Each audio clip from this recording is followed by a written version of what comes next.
Thank you very much. I was just dealing with people from the Middle East, Arab people and other people on the potential peace deal for the Middle East. Peace for the Middle East, that's a beautiful phrase, and we hope it's going to come true, but it's very close. And they're doing very well. We have a great team over there, great negotiators, and there are unfortunately great negotiators on the other side also. But it's something I think that will happen, got a good chance of happening. I may go there sometime toward the end of the week, maybe on Sunday, actually, and we'll see. But there's a very good chance negotiations are going along very well. We're dealing with Hamas and many of the countries. As you know, we have all of the Muslim countries are included, all of the Arab countries are included, very rich countries and some that are not so rich, but just about everybody's included. It's never happened before. Nothing like that's happened before. And our final negotiation, as you know, is with Hamas, and it seems to be going well, so we'll let you know. If that's the case, we'll be leaving probably on Sunday, maybe Saturday, maybe a little later than Saturday evening, but that seems to be our schedule. It should be clear to all Americans that we have a very serious left-wing terror threat in our country. Radicals associated with the domestic terror group Antifa that you've heard a lot about lately, and I've heard a lot about them for 10 years. And other far-left extremists have been carrying out a campaign of violence against ICE agents and other officials charged with enforcing federal law. In Chicago, anarchists have surveilled at least 4 local ICE facilities and posted diagrams of the buildings online, meaning nothing but bad, accompanied by photos of specific ICE agents that they're targeting, one in particular who's a top person and a great patriot. In July, approximately a dozen Antifa-aligned militants stormed the ICE facility in Texas and then lured officers out of the building before firing dozens of rounds at police. They were crazy, frankly, shooting one Texas officer in the neck. And in Portland, Oregon, Antifa thugs have repeatedly attacked our officers and laid siege to federal property in an attempt to violently stop the execution of federal law. Everything we're doing is very lawful. What they're doing is not lawful. And what the governor and the mayor of, as an example, you could say of Portland, and you can say certainly of Chicago, it's not lawful what they're doing. They have to be very careful. In addition, 2 weeks ago, a radical left terrorist in Dallas conducted a sniper attack on a local ICE facility, killing 2 people and leaving behind a note that read, "Hopefully this will give ICE agents some real terror." That's bad. This attack came the very same month that Charlie Kirk was assassinated by a far-left extremist who inscribed the words, "Hey fascist, catch," meaning catch the bullet, onto the bullet shelf itself. The epidemic of left-wing violence and Antifa-inspired terror has been escalating for nearly a decade. At universities, Antifa has organized riotous mobs to attack campus speakers. I see it all the time. And these are agitators, anarchists, and they're paid. And you'll find that out. You'll be finding it out very soon. You should see what we have on these people. These are bad people. These are people that want to destroy our country. We're not going to let it happen. They've used armed gangs to assault local police in cities nationwide, and they've attacked journalists reporting on their crimes. So the journalists that report on their crimes, don't worry, you're very safe. I hope that's not going to turn you around, but they have been very threatening to people, but we're going to be very threatening to them, far more threatening to them than they ever were with us, and that includes the people that fund them. Probably some of the people I know, some of the people I dine with, but if they do, they're in deep trouble. So we're going to be looking very strongly at the people that are funding these operations. When you see the signs, and they're all made out of a beautiful paper, beautiful, nice, stiff, very expensive paper, with beautiful wood handles, all the same color. They come from very expensive printing machines. These are not people that write out their signs in a basement that believe in something. These are paid anarchists. At least 3 of these courageous journalists have personally been victims of Antifa attacks. Andy Ngo has been repeatedly beaten by Antifa thugs for his work in cruel. And Andy is a very serious person, too, I have to tell you. I've been watching him for a long time. Is Andy here? That's what I thought. Hello, Andy. I thought that was you. You're looking better than you do out on those streets, huh? You look much better. It's nice to have you. You feel a little safer here, I think, maybe. Well, not that safe, because you have them. You have to worry about that.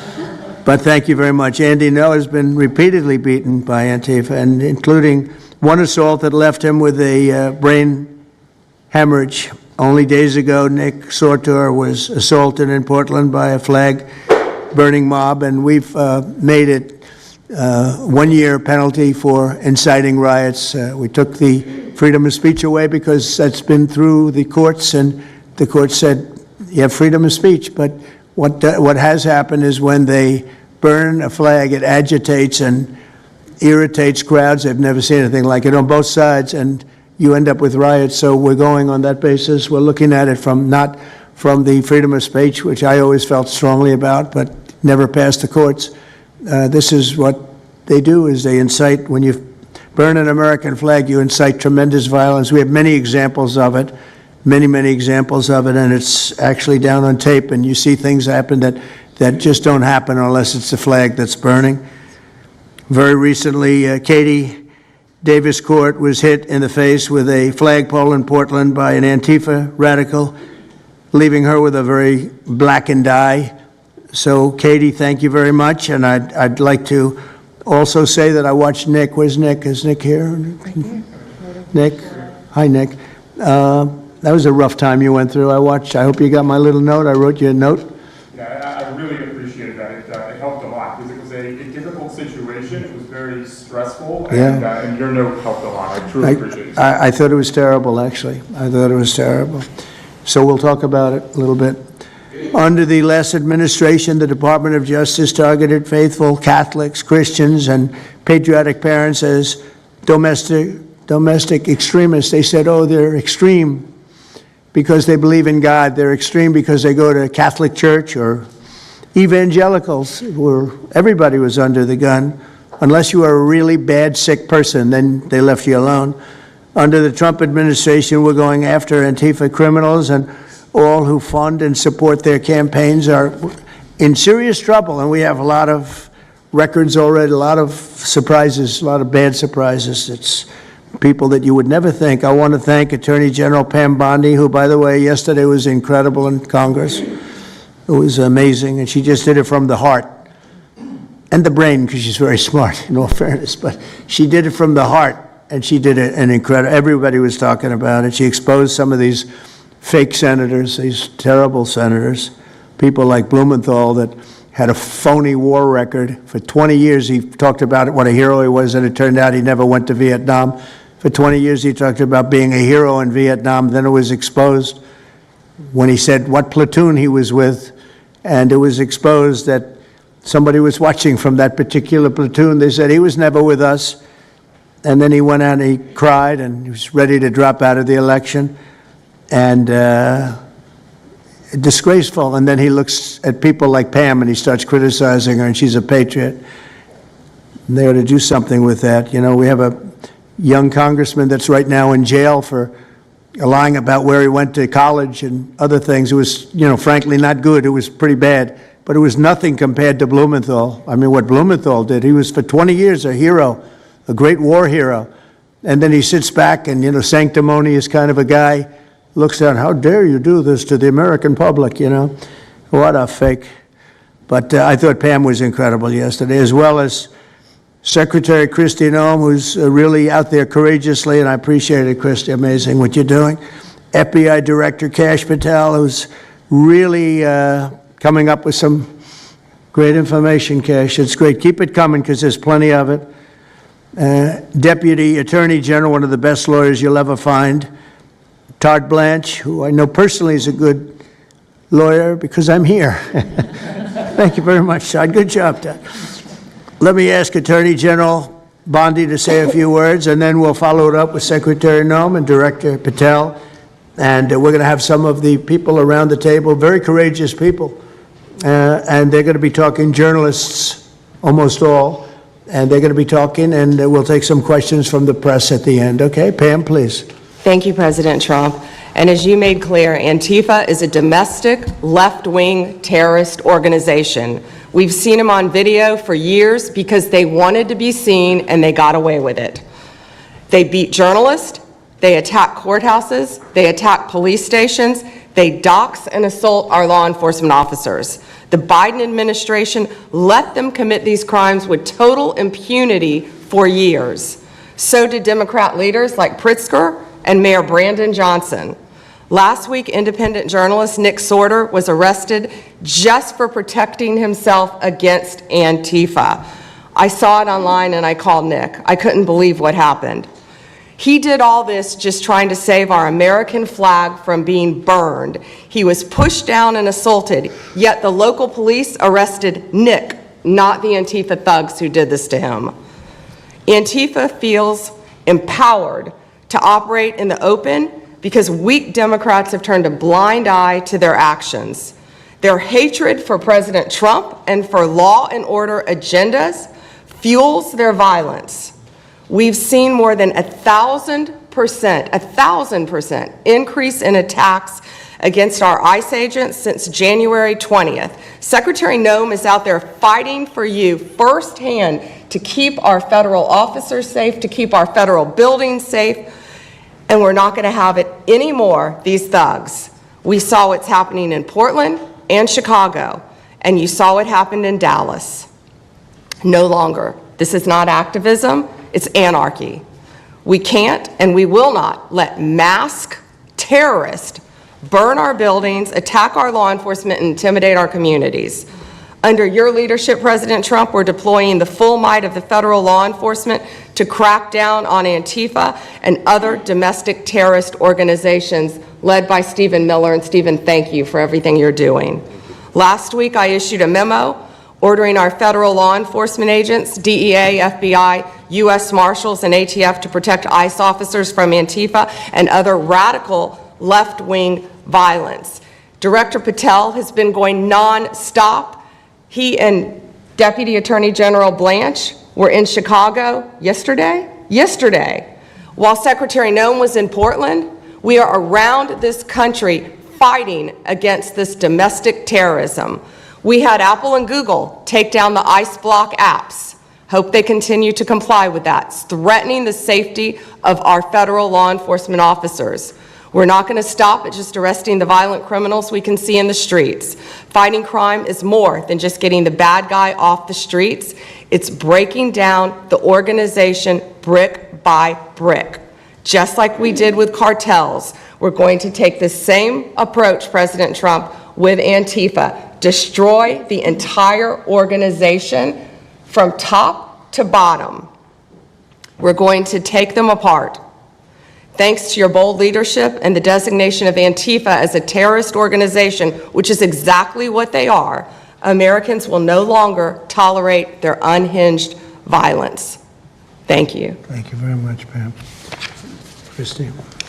Well, thank you, Mr. President, and thank you for hosting today and focusing on Antifa and the terrorists that they are. Let's not make any mistake. These individuals do not just want to threaten our law enforcement officers, threaten our journalists, and the citizens of this country. They want to kill them. Their agenda is to destroy the American people and our way of life, and this president is standing in their way. He is stopping them from bringing their death and their destruction to the individual citizens in this country that just want to raise their kids and their grandkids in peace and in safety. I want to also thank everyone around this table for being so bold and so brave, for standing up and recognizing the threat that Antifa is to our way of life.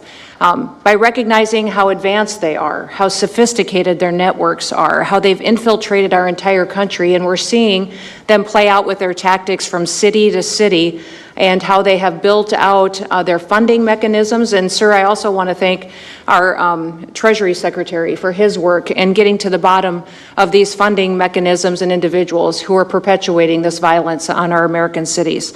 I was in Portland yesterday and had the chance to visit with the governor of Oregon and also the mayor. They're in town, and they are absolutely covering up the terrorism that is hitting their streets. While you talked about some of the stories of our ICE agents, our Border Patrol agents, how they have been attacked, how they have been shot at, injured, the damage that they've done, these leaders in these local cities, along with Pritzker and Johnson, ignore what's going on, or, sir, they're helping Antifa cover it up. We have arrested dozens of individuals that are Antifa members or affiliated with them, and I want to thank our Attorney General for prosecuting them and making sure they never see the light of day again. They have been so bold in making sure we're bringing those individuals to justice. One of the individuals we arrested recently in Portland was the girlfriend of one of the founders of Antifa, and that we are hoping that as we go after her, interview her, and prosecute her, we will get more and more information about the network and how we can root them out and eliminate them from the existence of American society. I want to thank the new journalists here today for telling their stories and for being able and willing to go to the streets and to cover what's happening here in America. Many times the legacy media has looked the other way, refused to tell the stories. The networks have not really focused on what this is and what damage it is doing to our country, and how this network of Antifa is just as sophisticated as MS-13, as TDA, as ISIS, as Hezbollah, as Hamas, as all of them.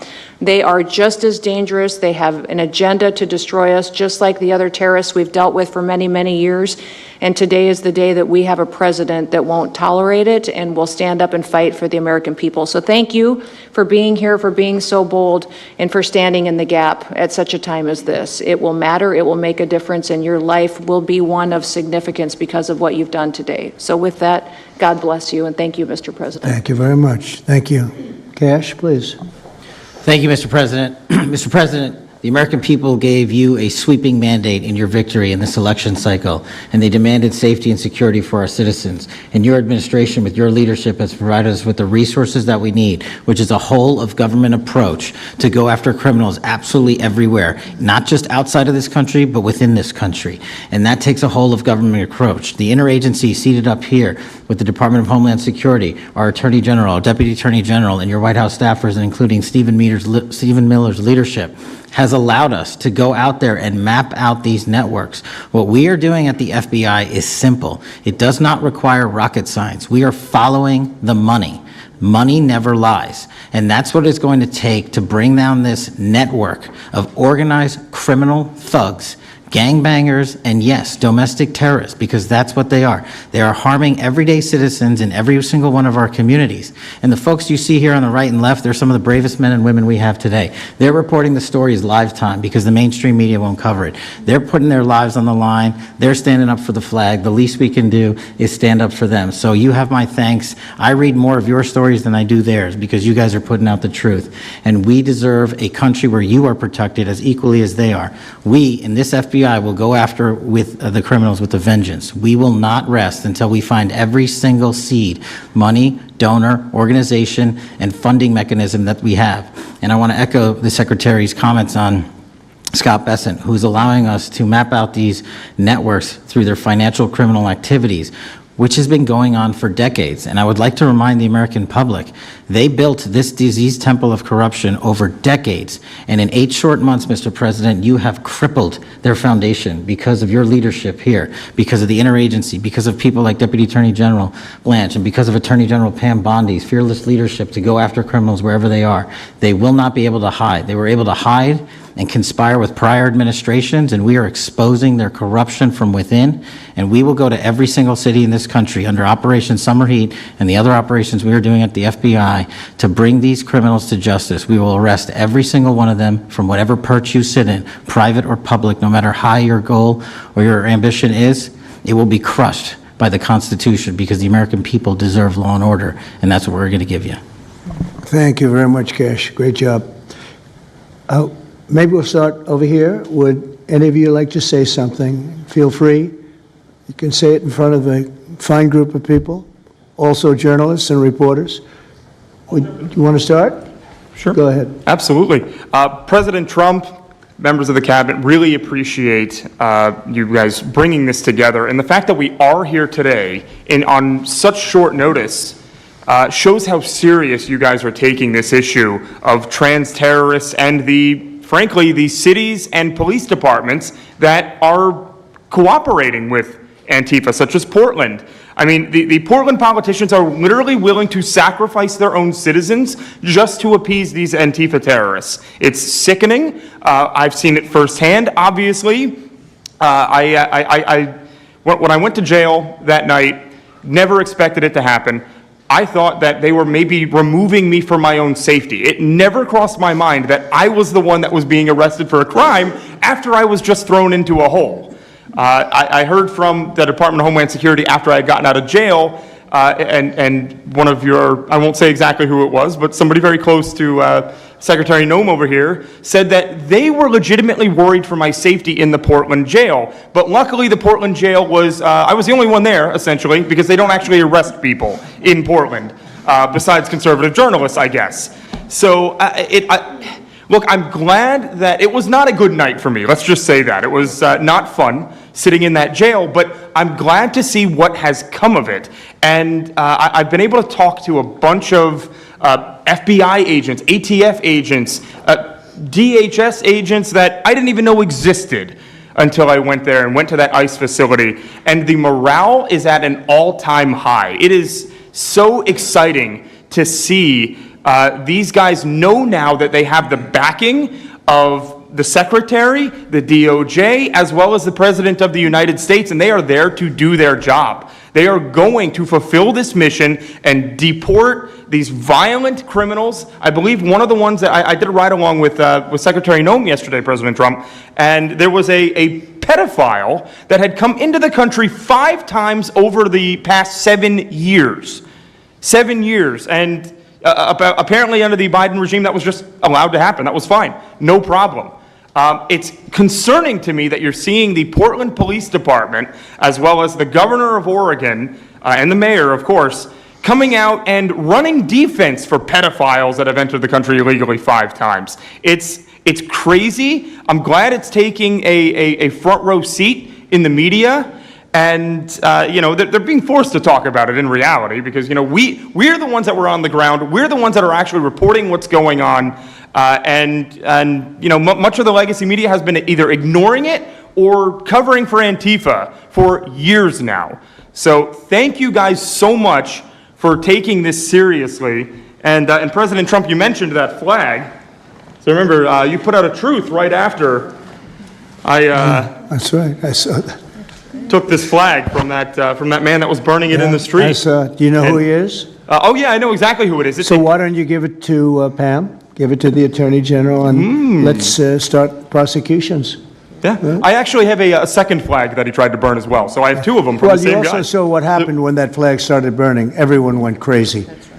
And that's when it started, when they started burning the flag. So thank you. If you could give the information, it would be great. Absolutely. And at least that horrible night made you famous. You got He was something. already I got a text from the President of the United States, so I appreciate that. And President Trump, after that happened to Nick, I called Harmeet Dillon, and we opened a pattern and practice investigation into the Portland police, very publicly, as to how they let this happen. Thank you very much. Thank you, sir. Thank you. Mr. President, Brandy Cruz, you're going to hear us be very fired up today, and you can tell, and it's because some of us have been covering Antifa for 15 years and have never had anyone in a position of authority even acknowledge their existence. And I'll also tell you that I think that had you not done, the single most powerful thing you've done to deal with this scourge has been acknowledging that Antifa is a real thing. I genuinely believe there would be people at these tables who would be dead today and would have been killed in Portland had you not called them a terror organization and said we're going to bring the full weight of the federal government to bear. I talked to Katie Daviscourt in Portland the other day. She'd been assaulted all summer. And she said the same thing, that it seems quick to violence as soon as you made that designation. So they're thinking in their heads, they're worried. There's been 24 or so arrested in Portland. They don't want to go to federal prison. There's this video of them, one of them who was in the face of an ICE agent, and then he's in custody shaking. Once you take the mask off, they're nothing. And I was told by probably a dozen people not to tell you this. I'm going to tell it to you anyway, because it's relevant to what we're talking about. I'm living proof that you can recover from TDS. I had strong Trump derangement syndrome for probably 8 years. This is one of the reasons I recovered from it. And by the way, it's much better to not have TDS. I'm happier, I'm healthier. more successful. I even think I got a little more attractive after I got rid of my Trump derangement syndrome. Yes.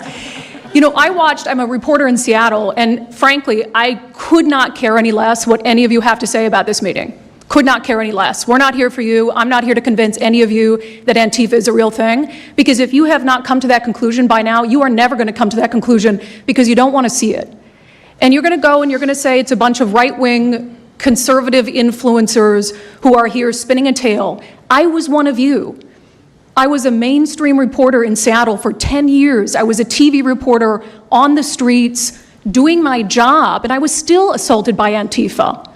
So it's not about being conservative, it's about people who go there and show what they're doing. And when I saw, after all those years, that the media wouldn't be honest about what was happening, that Democratic politicians wouldn't be honest about what was happening, I thought, well, gosh, if they're not being honest about that, maybe they're not being honest about President Trump either. And it opened my mind to just looking at things for what they were. And now I find you quite funny, actually. Now it's like I said, I'm much happier about it. But, you know, for me, again, I could not care any less the stories that they go to print. This is what I care about. We have 3.5 years. Nothing is guaranteed, although I think if Democrats keep it up, we'll probably have Republican presidents for the next 3 decades. But nothing is guaranteed, and so what I want to see over the next 3.5 years is a full court press to dismantle Antifa once and for all in a meaningful way. I know, Andy, we talked before this about some ideas. That's really what we want to, I don't care what the media says, I don't care what Democrats say. They will never wake up to this fact. So we want the federal government to take as many of these cases as possible, look at the interstate travel between Portland and Seattle when it comes to these people who are committing violent acts, and hopefully in 3.5 years, they will be a shell of their former selves. Very close to that, and it's Antifa and many others, Yes. unfortunately. There are many others, bad ones. Most have been named terrorist organizations. There are a couple that we're going to. But I think we've got it pretty well covered. But there are many others. But very specifically today, it's Antifa, and it's really bad. And we're going to get it cleaned up. Andy, do you have something? Thank you very much. I'm glad you no longer have TDS. I feel very good about that. Fully recovered. Thank you. Thank you, Mr. President and members of the Cabinet. I have a lot of gratitude and a little bit about my background. I'm born in Portland, Oregon, from there. And growing up, it's always been left-wing, very progressive. And I liked it. It had cafes and artists and those who lived a bohemian lifestyle. And in 2016, I was a graduate student at Portland State studying political science. I was an editor at the student paper there, a very progressive paper. And I was assigned to cover the election night demonstrations. Well, the elections night protests turned to riots, 3 days of violent rioting in Portland. And it was the first time that I saw groups dressed in black with their faces covered. This is 4 years before COVID. Some of them were waving the black flag of anarchism, some the red flag of Marxism. And within seconds, they would ravage one street to another, to another, to another. And the next day, I would read the legacy media, which I still read at that time and looked forward to, and I looked up to those journalists. And I was really shocked to see that the narrative was that these, in my view, anti-democratic political violence was legitimate acts of protest because people were concerned about racism or all these other lies. And so for the next 4 years, I just continued going out with my video camera. I thought, look, people can ignore what I write because of spin, but videos can quite speak for themselves. And in 2019, it led to me nearly losing my life. I was covering another Antifa protest turned riot. At that point, had been routine in Portland, and then I was ambushed in a mob beating. And I had never been in a fight. I didn't even realize that I was being assaulted until seconds in. And the punches came from everywhere on my head and my face, and I was bleeding out of my eyes and ears, and then they threw all the drinks in my eyes to humiliate me further and to laugh at me. And I was rushed to the hospital in an ambulance and CT scan, and I had subarachnoid hemorrhage, which is bleeding in the brain, and nearly died. And after surviving that, the reporting that I saw in liberal media it seemed to suggest that I had deserved it because they branded me far right. And some even went so far as to suggest that I maybe faked my injuries. A BuzzFeed reporter asked for my medical records, which I did provide, but this felt so, it's like because I didn't die in that attack, there was another round of people who wanted to finish me off. But I continued, and then 2020, Portland was really the epicenter of the longest political violence. Those months of riots, I was on the ground, undercover, and there was an assassination there. There was a supporter of Donald Trump named Aaron Danielson who was shot dead by a self-described Antifa member who then fled out of state and died in a shootout with U.S. Marshals. In 2021, I returned undercover, naively thinking that enough time had passed, and was chased through the streets of downtown and beaten, nearly choked out. The person who was trying to choke me out held me so tightly that I had the blood, the vessels in my eyes burst. So one of the symptoms were my eyes were completely red after that, and I was hospitalized. So thank you so much for acknowledging Antifa and for directing your administration to treat them as domestic terrorists. It's going to be really challenging because how they organize is that they are decentralized, autonomous, and they operate on deception. And we're still to this day told that they don't exist, that it's a figment of our imagination. I think the DOJ could look at federal conspiracy charges. The state of California and San Diego County last year broke up an Antifa cell in San Diego. And I think maybe perhaps the State Department should designate Antifa, its international arm, as a foreign terrorist organization, FTO. So thank you so much for this invitation, Mr. President. Thank you very much, Andy. Great. That's a rough time you had, huh? So the chokeout was almost the end, you felt? Yeah, that was my only near-death experience in my life, and I'm quite shaken when I think about it now. It really feels unbelievable to me that on the streets of America that this type of violence against citizens could become so routine and accepted and cheered on by people. Although, in the immediate aftermath of Mr. Kirk's assassination, we saw again that type of depravity play out on quite large swaths of the left. So there's a deep sickness that's in this country right now, and it pains me a lot to acknowledge it. Yeah, the amazing thing is you look at Portland, and you see fires all over the place. You see fights and, just violence. It's just so crazy. And then you talk to the governor, and she acts like everything is totally normal. There's nothing wrong. It's almost like, are you waking up from a dream or something? You see it on your network. You see it all over the place. And it's so bad. It's so crazy. It's like the movies you see for the kids. I guess not only the kids, adults also, where you have these bombed out cities and these bombed out people. It's like worse than that. I don't think they could make a movie as bad. And then the governor will get up and say, I don't know why they're coming here. It's such a wonderful place. And the amazing thing is the people want us to be there. The people, when they get the real people that live there, many of them have left, but the real people want us to be there. The same thing in Chicago. So they've had 60, 70 murders over a short period of time. Murders, people that got shot. They've had hundreds of people shot, and then a guy like Pritzker, or this low IQ mayor, gets up. He got up, he's got a 5% approval rating, and the people are all against him. They want people to come. Beautiful black women are wearing a MAGA hat last night on television. Beautiful people. And they said, we don't care who comes, just stop the crime. They don't care, frankly, they don't care if it's National Guard, military. Send in anybody you want, stop the crime. And they're afraid to go out. They can't even go out. And then a guy like Pritzker, think of that, 50, 60, 70 people over a short period of time actually murdered, mostly gun violence, but knives, but gun violence, they're murdered, and hundreds of people shot. They had one weekend where they had like 18 murdered and 71 shot. But they said, you know what their excuse is? Yeah, but it was a long weekend. In other words, it was a long weekend, so that was okay. And then Pritzker gets up and he says, I don't know what they're talking about. We don't have crime here. They're crazy. I think actually they're petrified. Their families live there, everything else. I actually think they're scared. Pritzker was a failure in his family. They threw him out of the family business. Guy's a loser. But you know what? They actually, I believe they're scared. They're actually frightened for their lives. Jack, please say a few words. Mr. President, thank you so much for having us here today and holding this roundtable.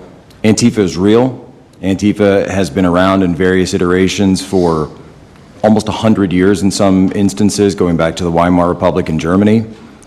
And it's now been just under 1 month since we saw a far leftist murder Charlie Kirk, and we saw thousands upon thousands of people, other far leftists and people in positions of authority, people like nurses and pilots and doctors and HR departments, celebrating the death and the murder of Charlie Kirk. This sickness that's out there is absolutely real. And Mr. President, thank you for mentioning the fact that one of the bullet casings read, "Hey fascist, catch" on it. One of the other bullet casings right next to that had Bella Ciao written on it. Now, Bella Ciao is a song that is known in Antifa circles as the international anthem of Antifa. And all of us around this room that have studied Antifa, we're very familiar with these symbols. And Mr. President, I think the situation is getting worse. When you look at people like Luigi Maggioni in his 20s, Thomas Matthew Crooks, of course, who took a shot at you, sir, the ICE shooter in Dallas, and now this Tyler Robinson, we're starting to see a pattern of more and more murderous violence. And this same violence is not just random. It is targeted assassinations, which are getting worse. And every single one of us in this room that goes out there, and obviously you as well, sir, and all the staff, we are now under that threat every single day. And working there at Turning Point USA, and I've spent just about the last month out there in Phoenix with Erica, with the family, with the team. And I will tell you this, Mr. President, even though going through something like that, which is an absolute nightmare, and people say, you know, what was it like to speak in front of all those people? It was horrible. Every second of it was horrible. But we're not going to quit. And Turning Point USA is continuing the tour that Charlie was on. We had 6,000 people when we went back to Utah. We had 5,000 people last night in Montana, if you can believe that. We are continuing to organize on campus. We are getting more and more people coming out in the face of this threat, knowing what happened to Charlie. But Mr. President, we need to do something about this, because I fear that the next one who could be killed could be sitting at this table right now. And we're not going to stop, but they need to stop, and they will not stop until they are stopped. Thank you. Thank you, Jack. I appreciate it very much. One thing I have to say is that Washington, D.C. was almost as bad. I don't know what could be worse than Portland. You don't even have stores anymore. They don't even put glass up. They put plywood on their windows, but most of the retailers have left. But Washington, D.C. was so bad, and Pam, I'd say it took 12 days to really make it pretty good, and a month to make it great. And now people are going out to dinner. The restaurants are booming. They don't have enough seats. They're opening up new restaurants because many of them closed. And people are walking down the street totally safe. A reporter, I'm not sure if she's there. I can't see somebody reported there. She is. She was violently assaulted. And I don't know, she tends to be somewhat liberal, but she wasn't liberal on this one. I appreciated your honesty, but that won't happen again. It won't happen again.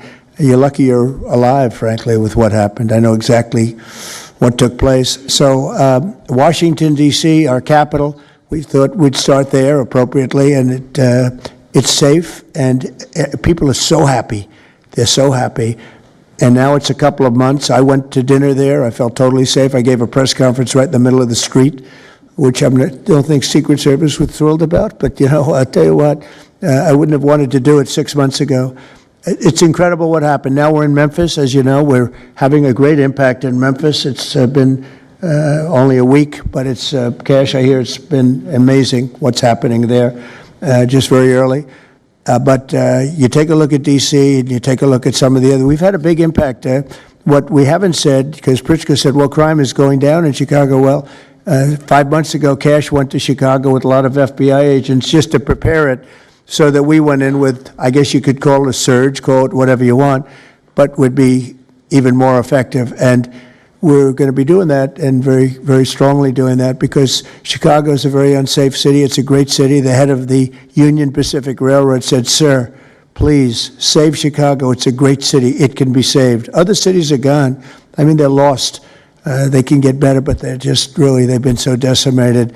But I'm so proud of what they've done so quickly in D.C., and it's taking place quickly in Memphis, where we were asked to go by the mayor and by the governor. And it's really incredible what we can do and how fast we can do it.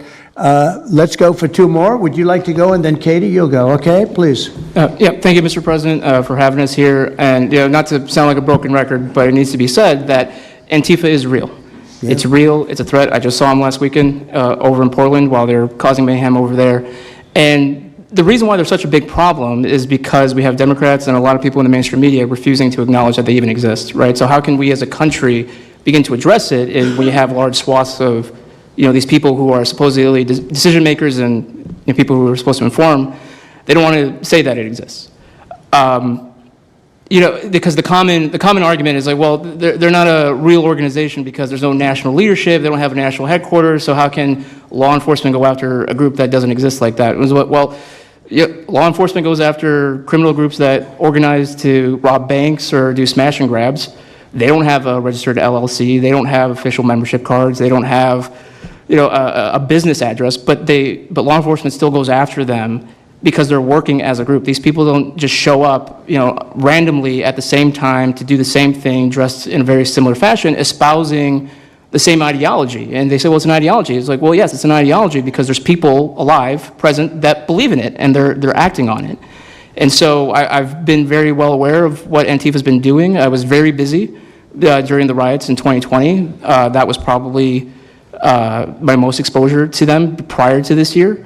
I've been at the ICE facility at Broadview. I'm originally from the Chicagoland area, unfortunately, but that's where I grew up around. Like I said, I was in Portland. I was covering the riots in Los Angeles as well. And probably one of the most disturbing parts about that is, in addition to Antifa being present, they were tagging the streets with CJNG, which is Cartel Jalisco Nueva Generación, which is a cartel. So you have these people who are working basically in concert with other terrorist groups to say that we're here, we're present, and we're gonna attack federal agents and people who are gonna expose what we do. And so, to be clear, political violence, sustained political violence that we're seeing in this country is not a both sides issue. I was, I was at Charlie Kirk's memorial in Glendale recently. Conservative gathering, totally peaceful. It was the most peaceful gathering that I've been at. Every other time that I've been covering violence in the streets, just this year, just this year, it's always been from left-wing people, radical left-wing people. And it's not even just Antifa anymore. The shooting that happened the defensive shooting that happened in the Chicago area, that wasn't someone dressed in black bloc. That was just somebody that had taken upon themselves to go out and try to interfere and ram federal vehicles. So people are becoming more and more radicalized, and it was to be expected, unfortunately. And the reason why we're in this position today is because after I was done covering the riots, I was at the border from the San Diego sector all the way down to the Rio Grande Valley sector, covering the border crisis month after month. And we all knew the solution to that. We all knew why it was happening. It's because, well, it's racist to have a border. It's like, well, actually, it's not, but okay. And so it required you to come back into office and to fix the problem, but it's no longer just a border issue. It's a nationwide issue, and that's one of the reasons why you got elected back into office, because thankfully the American people said we're not going to deal with it anymore. But unfortunately, there's a lot of people, as we've seen, who are willing to take to the streets to do violence.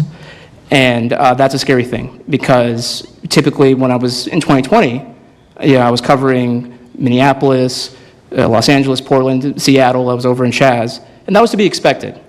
But now, because the issue of immigration, illegal immigration, is so widespread, riots can happen anywhere. Attacks can happen anywhere. So that's why it was weird kind of going back to my home state to cover this violence. I mean, just after the Dallas shooting, they were chanting outside Broadview, shoot ICE, shoot those, efforts, shoot those efforts. So I'll just leave that. Thank you so much again for having this. this is very dangerous. You know, we don't work for companies that have billions of dollars. You know, we're running and gunning often on our own. We became friends. A lot of us are friends because we would see each other all the time, and we became friends because we wanted to have someone watch our back while we're out there. Because like I said, we're just out there. And but we'll continue to do it because it's an important topic. It's an important issue. The American people deserve to know what's happening in these chaotic situations, and you know, we're more than happy to do it. So thank you, sir. Great job. Thank you very much. Katie, please. Hi, Mr. President.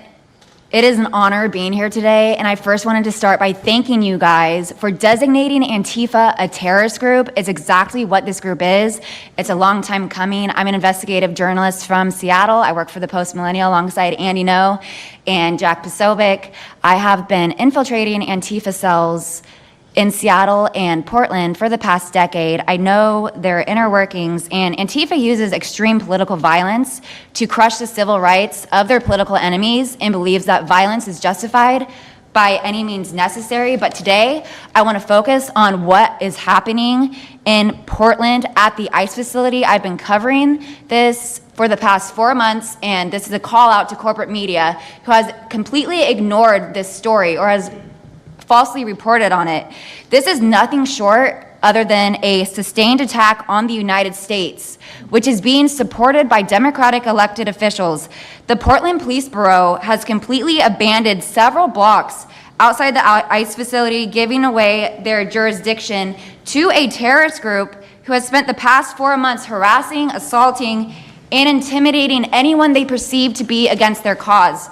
Not only have federal agents been relentlessly assaulted for more than 100 consecutive days, black-clad anarchist militants concealing their identities behind black facial coverings have been assaulting reporters just for trying to cover their crimes. Today, I am sitting here with a black eye and a concussion after being violently hit in the face with a metal pole while reporting outside the ICE facility just this past week. After the attack, I immediately went to three Portland police officers who refused to detain the suspect. I took the time to chase down the suspect in the streets, had her held for 35 minutes. I was waiting for Portland police to come, and they never came. Then that's what opened my eyes to what this group is actually doing. I watched 20 Antifa militants help my assault suspect escape into an Antifa safe house that is 1 block away from the ICE facility. And this safe house is where Antifa-affiliated protesters are conducting paramilitary operations. It's where they're arresting, they're showering, they're eating to continue this occupation. I have staked out this safe house and have observed shift changes. This group is highly organized. It is being funded through mutual aid groups, and they have no plans of stopping. Residents living across the ICE facility have been held hostage by Antifa. They're begging for federal intervention. The city refuses to help, and they want you, President Trump, to come in and restore law and order. I want to stress the importance of taking this situation seriously because when I first started reporting on this occupation, I went undercover in Black Bloc. I talked to these Antifa militants. I lasted for about a month. They believe that ICE agents are the Nazi Gestapo who need to be killed. They told me that directly, and I think that if this situation is not taken as seriously as it is, it's just a matter of time before someone gets killed. And thank you for having me. Thank you, Katie. That's pretty incredible. The only question nobody can answer is why. Why are they doing this? They're like insurrectionists. They're terrible people. But you really wonder why. Why are they doing it? What are they gaining other than they're obviously paid? They're paid a lot of money. Go ahead, please. Mr. President, if I can answer that question, the reason why they're doing it is because the same media that's sitting in this room with us has declared all of us at this table Nazis and fascists, and they've been doing this for years. This is why Antifa feels emboldened to attack us. Now, almost every single person at this table has been threatened with a steel bat. We've been assaulted, we've been harassed, we've been threatened, and that is in huge part due to the media. So my message right now is for you guys. Because 2 years ago, back in 2020, by the way, I was censored for my reporting on Antifa here in Washington, D.C. You were talking about how safe it is. Now, Mr. President, it wasn't so safe back then. Back in 2020, I watched as a father was being mobbed and surrounded by Antifa members as his terrified, crying children looked on and the police here did nothing. I watched as a woman had her hair violently ripped out of her skull simply for waving an American flag on the streets of Washington, D.C. And by the way, if you guys try to go and find any of this footage, you won't find any of it because Twitter deleted all of it because our president shared my reporting and they deleted my entire account immediately after. So now, if you want to know what happened in 2020, all you're going to see is the media headlines that said that it was fiery but mostly peaceful. Thanks for that one, CNN. The reality is that it was an extremely violent period of time, and for the last 10 years, Antifa has been wreaking havoc on law-abiding and innocent American citizens, and it needs to end. Now, I'm with Turning Point USA. It's an honor to be here, Mr. President. Thank you guys so much, everybody in the administration, for giving us a seat at the table, because the media has not only been demonizing us for so long, but immediately after the brutal assassination of our founder, Charlie Kirk, our Turning Point USA chapters have seen an uptick in violence across the nation as Antifa chapters that are embedded in our universities go and target them. It's been extremely difficult to report on the ground, and for a long time I was afraid to go to Portland because I knew that the only people who would have my back, like Julio said, were one of my friends on the ground because there is no police force there. I was terrified to go because I knew if I got shot or stabbed, and I have been assaulted, I've been mobbed and robbed in Austin, Texas by Antifa, that nobody would come to help me. So my plea to the entire administration, especially to the DOJ, is every single radical left-winger who is in front of the ICE facility in Chicago, in New York, in Portland, please make sure that you use the full force of the law to come after each and every single one of them, because it is us being soft on left-wing violence that has fomented all of the terror that we have seen in this country, and it is the left wing getting away time and time again with assaulting law-abiding American citizens that has led us to this place. So truly, to the Americans that I speak to on the ground, they feel completely abandoned by their state and local government. So please step in. You have Americans begging for the National Guard, and to the media over here, please report on the truth. Please do your jobs. I'm an American citizen. Everybody at this table simply views ourselves as American citizens who have an iPhone and the will to actually tell the truth. So please take your job seriously and tell the truth to the American people. And thank you for letting me be here on behalf of Charlie to continue his legacy of cleaning up the country. Thank you, Mr. President. Thank you very much. Appreciate it. Wow, you feel very strongly, I can see. I'm mad. I got beat up so many times, Mr. President. My friends have gotten beaten up, and I want to cry right now from happiness because we have been completely ignored for so long. For almost 10 years, we've been getting assaulted on the streets. I have watched children cry as their parents have been attacked on the streets. That should not be happening at our nation's capital. So please, again, the DOJ, please utilize the full force and go after each and every single one of these people. Fantastic. Thank you very much. Great job. Impassioned. That's important because you should feel like that. Please, go ahead. Mr. President, thank you for having us here and bringing together this panel of brave journalists, everybody on this side of the room. And no one can speak to the violence better than these people here. So I think we know that this is not just a story about violence and chaos, as you alluded to, Mr. President. This is a money story. And at the Government Accountability Institute, my colleague and I, Peter Schweitzer and our team, we followed the money, and we followed it to the top of what we call the protest industrial complex, Riot Inc. And we found a network of NGOs. It's not just the Soros network, the Open Society network, it's other funding networks, the Arabella funding network, the Tides funding network, Neville Roy Singham and his network, Foreign Cash. And it's also big left-wing funders. Some of them are not citizens of this country. Mr. Hans-Jörg Wyss of Switzerland.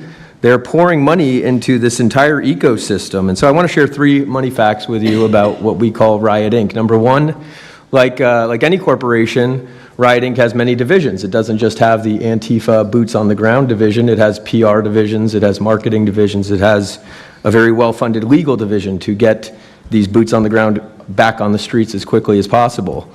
But it does have those investors that I mentioned. Number 2, we have identified dozens of radical organizations, not just the decentralized Antifa organizations, but dozens of radical organizations that have received more than $100 million from the Riot Inc. investors. These would be the lawyer groups. These would be the groups that advocate for calling good, honest Americans fascists, et cetera. And then 3, I think the most shocking thing is that we have found that more than $100 million in U.S. taxpayer funding has flowed into these funding networks, including at least $4 million to these very groups themselves, not just Antifa types, but there was an event in Atlanta called Stop Cop City. Over 60 rioters were charged with domestic terrorism. These groups received money for that from both the billionaire class as well as taxpayer money. So one other thing, this money helps fund the decentralized crowdfunding platforms. These are ways that Antifa, the John Brown Gun Club of Elm Fork, which had links to that attack on the ICE facility, the Socialist Rifle Association, and just because they don't have LLCs or EIN numbers doesn't mean they can't get paid. Some of these funding platforms, crowdfunding platforms, are funded by this network that we call rioting. So again, I want to thank you for your leadership, for the whole cabinet's leadership on this. We're going to keep following the money and appreciate everything you're doing, sir. Do you know the name of any of the funders? Do you know the names? Because if you do, I'd like you to give them to Cash or Pam. Absolutely. Or Christy. Yeah, we'll do that. As soon as you can. That's all of you. Because you probably know the names after a certain period of time. You tend to find out. But these are people that do not have good intention for the country, and that's treasonous probably. So if you could, very important, if you could do that, it would be great. Nobody would know better than you. You'll figure it out. Thank you. Please, go ahead. Yeah, my name's Nick Shirley. I'm 23 years old. I'm a 100% independent YouTube journalist. And over the past year or so, I've been able to go to 15 countries. I've hung out with people in the gangs of Brazil, in the favelas, in the prisons of Secot. But yet the most dangerous places I have been here in the United States, unfortunately. And I've had the opportunity to show people about the protest Antifa here in the United States, and there's nothing organic about what they are doing here in the United States. I've watched people be bussed in from states. I've watched the same lady at a protest in Atlanta be bused to the protest in DC and then in New York City. There's nothing that is honest about what they are doing. And they have signs. I've seen the same signs here in DC and in London as well. It's a big organization and corporation that they're running. And people may wonder, like, what's the threat to us as Americans if we go? Well, you'll be labeled as a fascist, you'll be labeled as a Nazi, and they'll wish death upon you, because they wish death upon me. And just last week in Portland, Oregon, I watched a lady get trapped in her car, surrounded by Antifa, and her sister messaged me after seeing the video. She said, the only reason I think my sister was safe is because you were there recording. I also was chased out by a member of Antifa who said he would smoke me, and next thing he knew, a DHS sniper had lasers on his chest. If he was not there, who knows what would have happened that day. These people are very dangerous, and people wonder how they're able to do it. It's the reason is because these cities are not enforcing the law. And why should these people be worried if the law is not being enforced? And we are not far right, nor are we far wrong. We're just right. And the truth about what's happening here in America with these groups is very dangerous, and I thank you, Mr. President, and your administration as well for acknowledging that. Thank you very much. It's too bad you have to go through it. I know, it's Thank a little you very crazy, much. right, Mr. President? Well, you're going to get to the bottom of it, so it's a very important thing you're doing. Thank you very much. Please, Kim. Yeah, I've just got something very short. I'm attacked every time I do my job. When I leave my house to go to work, I am violently assaulted. I've had guns pulled on me. I've been bear sprayed. I've been beaten down. I've been almost killed. So my question for all of you is, how would you feel if every time you showed up to work, masked militants tried to kill you? Because that's how we feel. That's our lived reality. And you guys go and tell us that we're liars, the riots aren't that bad, right? I've never seen any of you guys on the ground. In fact, I've never seen anybody representing the companies you work for on the ground. You guys come to us for interviews that never get published. Stop saying we're lying. We're not. We risk our lives every day to do the job that you guys are too afraid to do. What network would you say is the worst, if I could ask? Oh, man, yeah, that's a real tight spot. Honestly, it's a simple question. And it's just... Well, there's a lot of people in this pool, and I would say I'm not talking about Fox. I'm not talking about Newsmax. or any outlet that resembles them, so I'll let you guys put the pieces together on who I'm exactly Who would talking you about. say, which network would you say? MSNBC for sure. Oh, they're terrible. I agree. They're CNN, probably CNN. close, yeah. Yeah, I'd rate it that way, yeah. MSNBC, that's Brian Roberts. Yeah, That he allows that to happen is a disgrace. absolutely. And CNN is second. Yeah, I would second. say CNN is not quite as bad as MS. MSNBC is not What really a about news others? site anymore. Oh, MSNBC is sick. Yeah. They're sick. Well, Who- sir, it's who also else? just the stories that they publish about what's the ICE enforcement operations that are so heavily slanted that it's no longer, as I was saying, no longer just Antifa, but Americans that are becoming radicalized. So they've been very irresponsible with how they've been reporting Who on is it. that? MSNBC, for example, they're Would you rate them the worst? probably. Who ran would a you rate story- second? Well, they ran a story about an operation in Southern California about how a father of 3 Marines was arrested, and they made it seem like they just did it because he's brown. But there's video of that same man charging at the agents with a weed whacker. Now, I've worked with weed whackers back in the day, and you don't want to be on the receiving end of one of those. So that's why he was arrested, but the story was presented as if it's a brown guy just simply being arrested. And I've been around ICE agents, and, I'm a citizen, so, I feel fine. But it's just, that's why. It's not just Antifa. It's not happening in a vacuum. It's No, it's multiple working in factors. conjunction. I think they work in conjunction with some of the media. I think ABC is very bad. I think NBC is very bad. And CBS has a new owner, so we have hope for CBS. CBS has a great new owner, my opinion. But I will tell you, ABC is terrible. NBC is terrible. NBC's MSNBC too. They changed it. They moved it over legally so they couldn't be tainted by the words MSNBC, but they are absolutely terrible. There are a lot of them. What about independents? Independent networks. They're a little bit better, but I would say that we're an example of how you don't need to be part of a super large company to be able to do just basic journalism. All you got to do is sit and record, and you'll let the story play out, and that's why they hate us. That's why Well, I Antifa targets watched us. a level of dishonesty that's incredible, where answers are changed. Like just before the election, an answer was changed by Kamala. She gave a horrible, death-defying, election-defying answer, and they took the answer out and they replaced it with another answer that she gave 5 minutes later, having to do with a different subject, but at least it wasn't election-defying. No, the level of dishonesty with the media is incredible, whether it's on Antifa or many of the other groups. You're talking about Antifa, and I know that's close to your heart because that's the one that's most affecting you, but there are others that are as bad or almost as bad as Antifa, having to do with different people, different sections of the world, but it's terrible. We're not going to let it go on in this country. We're not going to let it go on. And a big problem is not all of them, but some of the networks out there. And you do wonder why. You really do. Okay, please. Go ahead, yeah. Mr. President, thank you again. Thank you. My name is Jonathan Cho. I am an investigative reporter for Frontline's Turning Point USA. I'm also a senior fellow at Discovery Institute in Seattle. And I cover far-left extremism as well as the homeless drug crisis in America. And I find it oftentimes those worlds intersect. And hot off the presses, what I wanted to bring to your attention today is a report from a Capital Research Center here in D.C. in conjunction with Discovery Institute. They just put out this study right now, and what it shows is that Antifa is heavily embedded in the homeless and housing nonprofit sector. In many cases, the homeless industrial complex is running cover for Antifa. Antifa is benefiting from American tax dollars, and they're essentially being used as the muscle. Let me give you an example. There's a group called Stop the Sweeps in many U.S. cities right now. They get in front of encampment sweeps.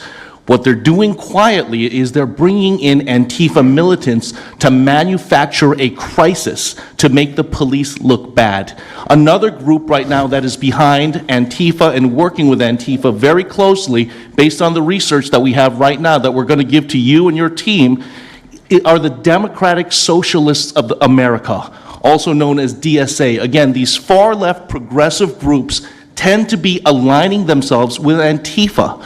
So finally, in closing, what I wanted to thank you again, Mr. President, is that a few months ago, earlier this year, you put out an executive order on homelessness and the drug addiction crisis in America, and that's sent the entire homeless industrial complex on the run. You have absolutely moved the needle and changed the game. But what's also come out, again, is that there is a connection, a deeply embedded connection with the homeless housing nonprofit game in America, connected to Antifa and the far-left activists. And finally, I just wanted to say that all of our resources at Turning Point USA and Discovery Institute are at your disposal, and we will continue, again, to carry on the legacy of Charlie Kirk. He would have wanted us to pursue and chase the story. Well, he was a good friend of mine, as you know, and he helped us get elected. Us, it really is us.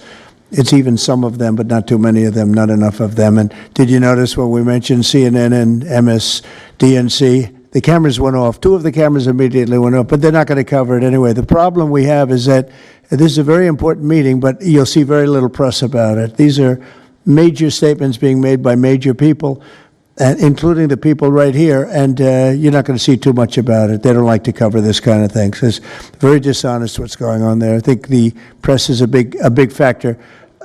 Please, go ahead. Thank you, James. Mr. President, thank you so much for having us all here to bring attention to this matter.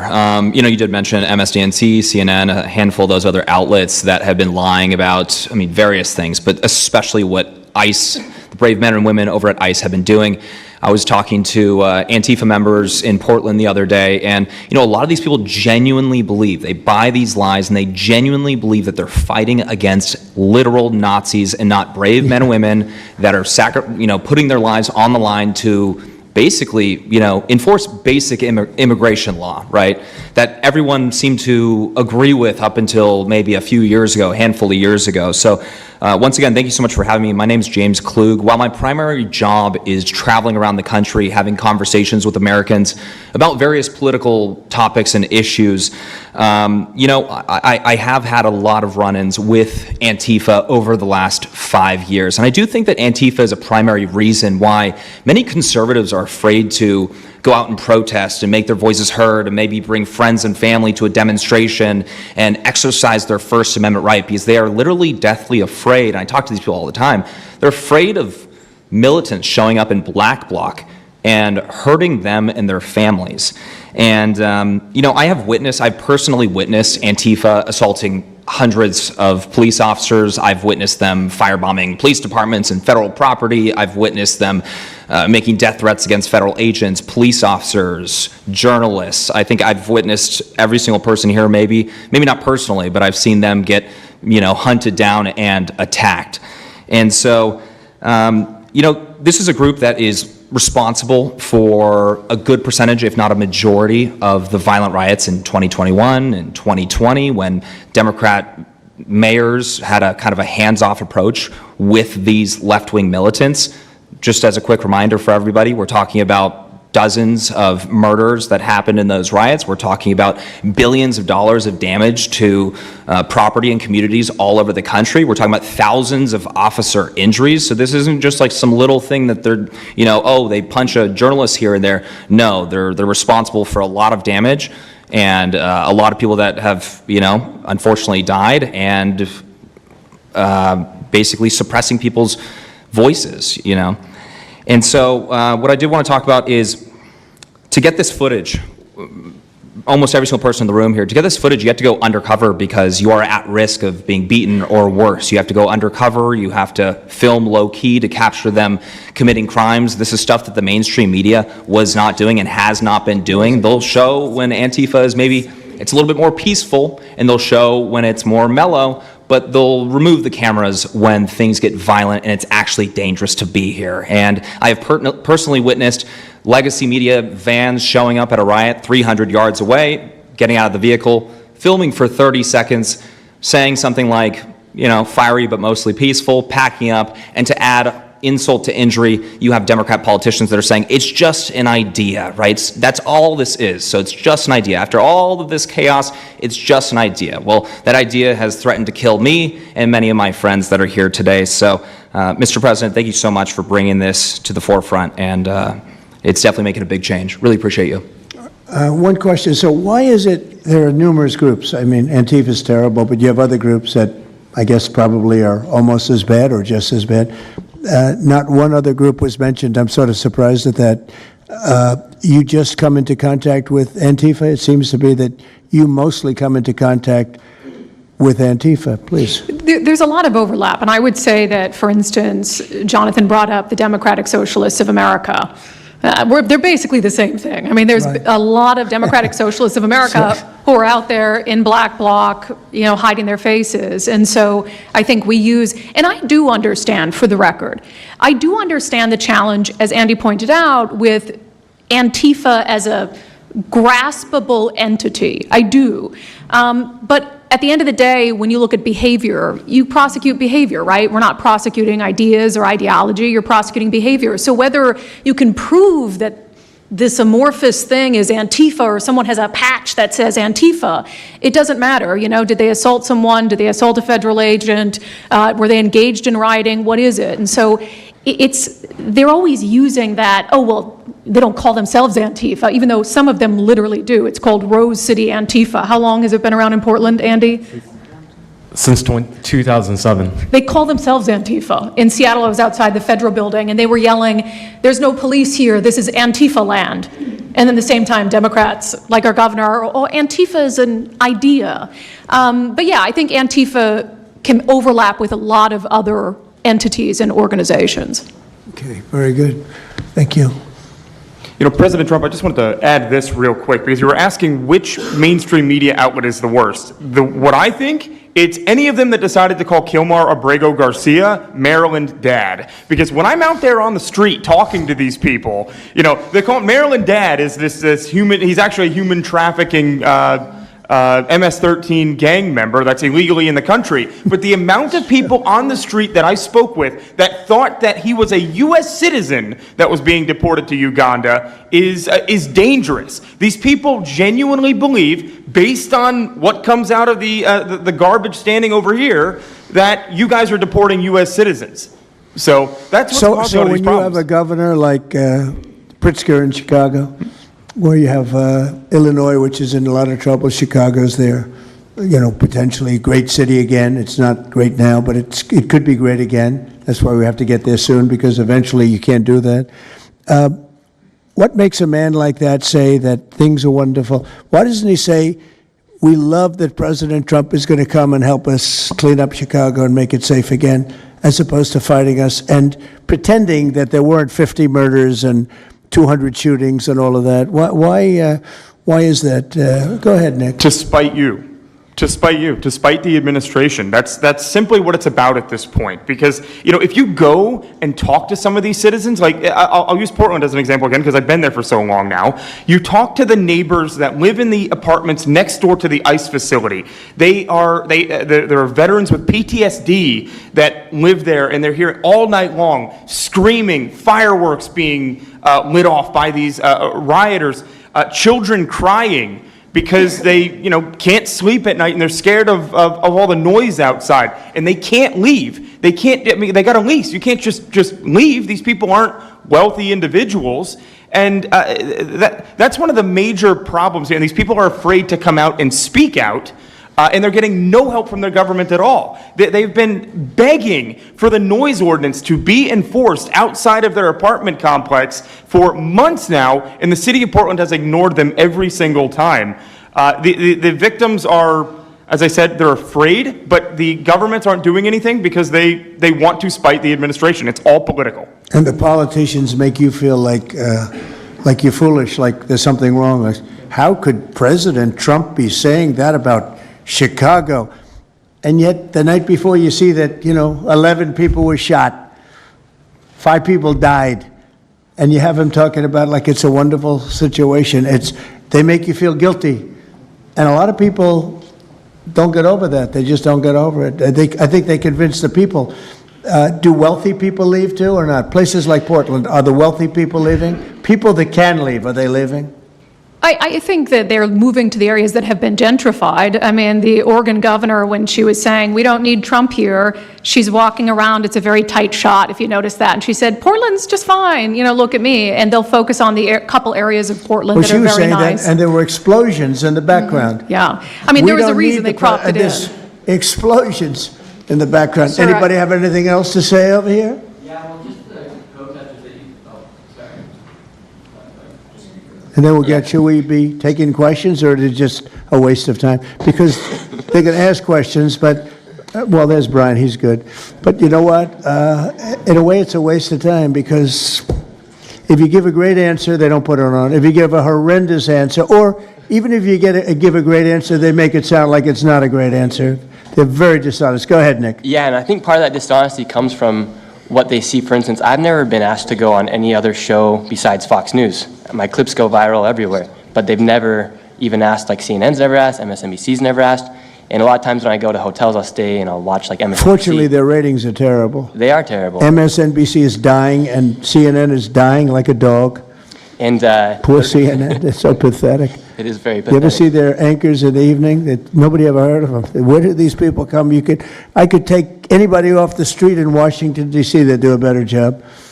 Yeah, and it's not hard to show what's going on these days. You literally have an iPhone and you can post it on X. They don't believe in the star system, you know. It's just one of those things, right?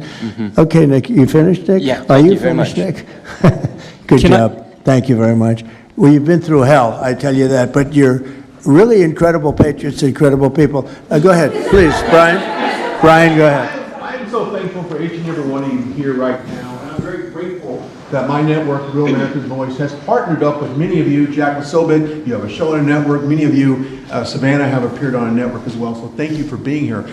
My question is this: in terms of following the money, I would just notify that the city of Austin is cleared to vote tomorrow to basically waive a $120,000 fee so that a No Kings, basically an anti-Trump rally, can occur in their city. They're bypassing the fees, rolling it to the taxpayers.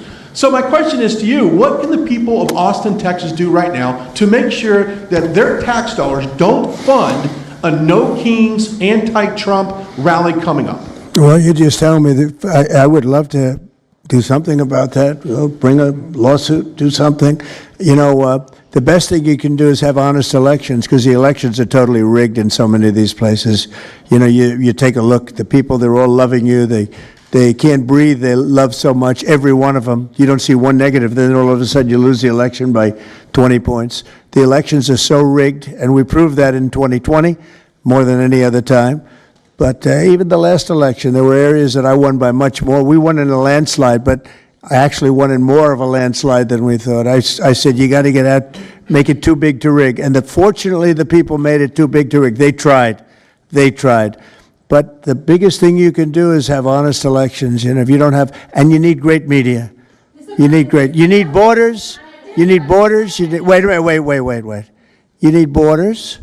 You need honest media, you need honest elections, and you have a great country, and you need all three of them. Yeah, go ahead.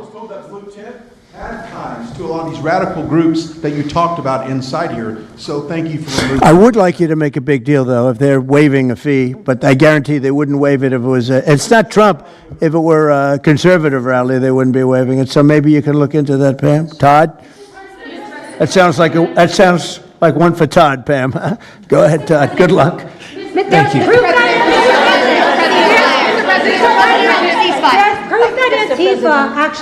are you with?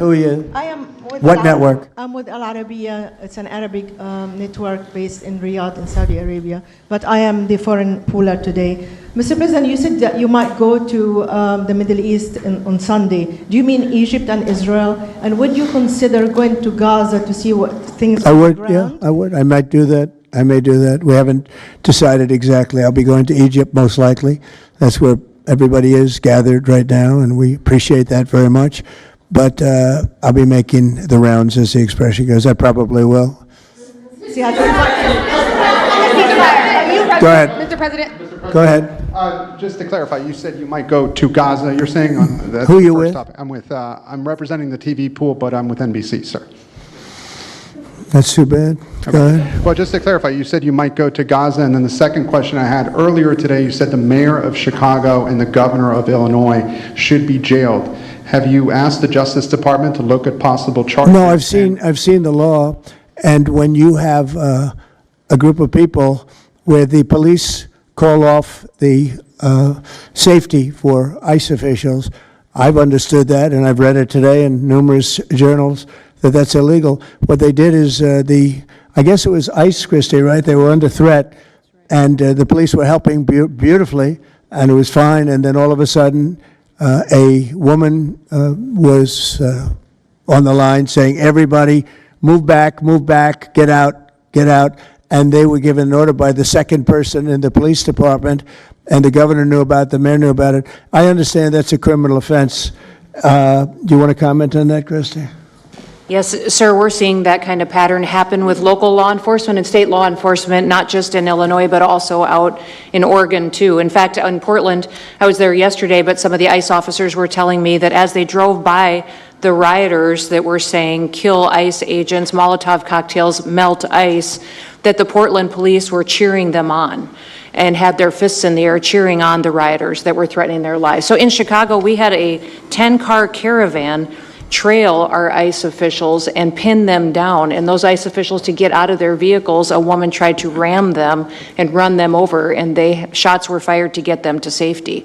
So it's happening on a regular basis, and any elected official that allows this to happen and gives cover to those kind of individuals who are perpetuating murder should absolutely be prosecuted, in my opinion. Mr. President, Daniel? And by the way, we have Marco Rubio. Marco, come on up here, please. He's going to bring a little stability to this group. Come on up. Does everybody know Marco Rubio? Is there anybody that doesn't? Some of the reporters don't. That's why they shouldn't be reporters. Which job is he here for today, Come sir? on up here, Marco. Anything we should know about the Middle East? That's what we're hoping to talk to you about here, Mr. President. He's doing a good job. He was born for this job, I can tell you. Daniel, please. Thank you very much. I have two questions for you, if that's okay. Seamus talked a little bit about the money aspect of this. Do you believe if you go after where the money is coming from with Antifa, in regards to Antifa, do you believe that would be similar to cutting the head off the snake, so to speak? And It would help. I don't know that it would be totally complete, but it would certainly, you'd knock out 75%, 80%, 85%. These people, a lot of them don't believe it. When I watch them, I say, I can almost tell a pro they're like professionals. That's all they do. And they get paid by somebody. I think it would knock out a lot of it. Yeah, not all of it maybe, but a lot of it. And then a follow-up to that is, a lot of the people who we've listened to over the last hour, they've emphasized that Antifa, it's not necessarily this big organized thing. It's a bit ambiguous. It's deorganized. I think that's one of the words that Andy used. What is the challenges of going after a group that makes it intentionally difficult to go after and find? That could be for you, the Attorney General, anyone up there. Well, they're smart people, and they deceive. A lot of them are crooked people. A lot of them have been staying out of trouble their whole lives, and they've been bad from the day they were born, frankly. But these are sick people. Pam, go ahead, please. Well, they're smart, but they're not smart enough. Oh, my microphone's broken. They're smart, but they're not smart enough. They have been covered by these liberal cities for so many years. And that's why we're all working with Treasury, with all these different departments, to find the criminal conspiracy. Okay. I'm just giving.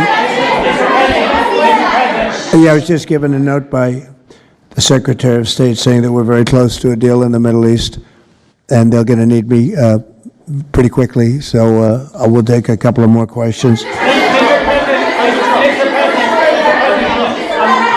Please. Thank you, sir. I also have two questions for you, if I may. Have you given any more thought to possibly suspending habeas corpus to not only deal with these insurrectionists across the nation, but also to continue rapidly deporting illegal aliens? Yeah, it's suspending who? Habeas corpus, sir. Oh, I don't know. I'd rather leave that to Christy. What do you think? No, sir, I haven't been a part of any discussions on that. All right, go ahead. In the ceasefire This is CNN speaking, by the way. So, Are you personally this is participating? one of the worst reporters that you'll ever see. I don't even want to take a question. It's a waste of time. Go ahead. How will you decide which workers get back pay and which workers do not? Well, we're going to see. Most of them are going to get back pay, and we're going to try and make sure of that. But some of them are being hurt very badly by the Democrats, and they therefore won't qualify. Go ahead, please. What will the administration do to foreign Antifa organizers and funders who are located overseas? Go ahead. In the yellow, please. So the Nobel Peace Prize will be announced on Friday. You've been nominated by many world leaders. By many, many countries, that's Many right. countries, as well as the hostage families. Do you think you will win? I have no idea. I mean, look, I did settle. Marco would tell you we settled 7 wars. We're close to settling an 8th. And I think we'll end up settling the Russia situation, which is horrible. 7,000 people died last week, by the way, in Russia, between Russia and Ukraine. I think we'll settle that. So I don't think anybody in history has settled that many, but perhaps they'll find a reason not to give it to me, you know? Perhaps they will. President Trump participating in the ceasefire negotiations. Thank you. Going to the shutdown quickly, what is your position on the extension of health care subsidies, which is what Democrats are asking for? Well, all I want to do is very simple. I want to get the country open, and then we're going to discuss that. And we'd like to, Obamacare is a horrible mess, and it has been from the beginning.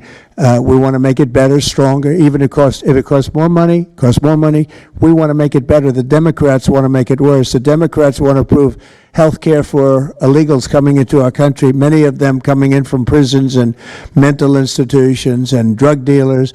They want to give them health care. We don't want that for our people because that's going to destroy the health care that we already have.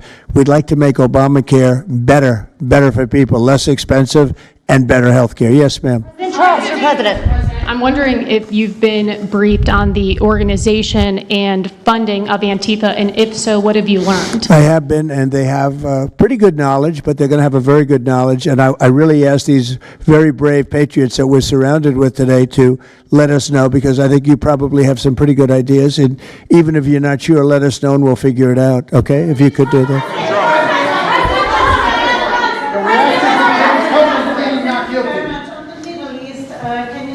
You're from Italy? No, I'm from France. Can you specify how close we are to the deal? Would that be announced today, tomorrow? And do you want to see the hostages released before you travel to the region? No, I think I'll probably go maybe before the hostages are released or shortly thereafter, pretty much shortly thereafter. Yeah, please. Participating in these negotiations. Go ahead. Who you with? Who you with? The Center Square. I had the honor of asking you originally if you would designate Antifa a terror organization. And I stand here before you today, and I'm echoing what Andy said over here. Are you going to work with your administration, as the Secretary of State's here, are you going to work with your administration to designate it a foreign terror organization? You mean a terror? Antifa? A foreign terror organization. Well, has that been done? Pretty close, right? Would you like to see it done? Yes, Mr. President. Do you think it would help? They have foreign I'd be links glad all to across do it. Western I think it's Europe. the kind of thing I'd like to do. If you'd like, does Middle everybody East. agree? If you agree, I agree. Let's get it done, okay? Let's get it done. Marco, we'll take care of it. Mr. President. That's international, you mean? Yes. International. Mr. President. Sounds good to me. Foreign terror organization. Steve, are you okay with it? Yes, it's true. There are extensive foreign ties, and I think that would be a very valid step to take. Good, I think so too. Yes. Good, I think it's a good point. Thank you. President, are you planning on personally participating in this? On the shutdown, we are now about 1 week away from military service members missing their paychecks. We'll always take care of our military. Would you encourage Congress to pass a standalone bill to pay our service members? Yeah, that probably will happen. We don't have to worry about it yet. That's a long time. You know what 1 week is for me? An eternity. 1 week for me is a long time. We'll take care of it. Our military is always going to be taken care of. Yeah, please. Blue dress, blue. President, Rebecca with Blaze News. I'm curious to know, so you're talking about the money funding these Antifa organizations, and somebody brought up Roy Singham, I think it was you, who, by the way, is married to one of the co-founders of Code Pink, this infamous left-wing organization. I'm curious to know the administration. Who is that? Who is that? Roy Singham. He's married to. No, did you say they're here? No, he's not. A journalist brought him up, but. Oh, I see. Okay. Yeah. Okay. Seamus, thank you. Good bring up. Excellent. Go ahead. He's somebody who's been reported on extensively, and I'd love to know what the administration is going to do to actually bring consequences to some of these names. You mentioned. Well, I don't know the name, but I would like to ask Pam to take a look at it. You know, a lot of the best information we find are through you and other people like you, so I'd like you to look at it, Pam.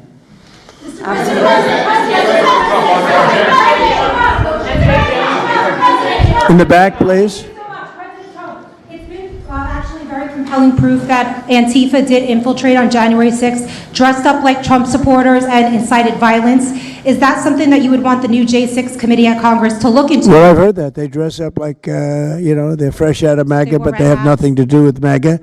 And they make trouble and they try and blame it. And yeah, we know some of that and we will be acting on some of that. We've seen it. So I think you could stay a little longer, but the problem is, although you have some very honest journalists in here, you also have some largely dishonest journalists like MSDNC and CNN.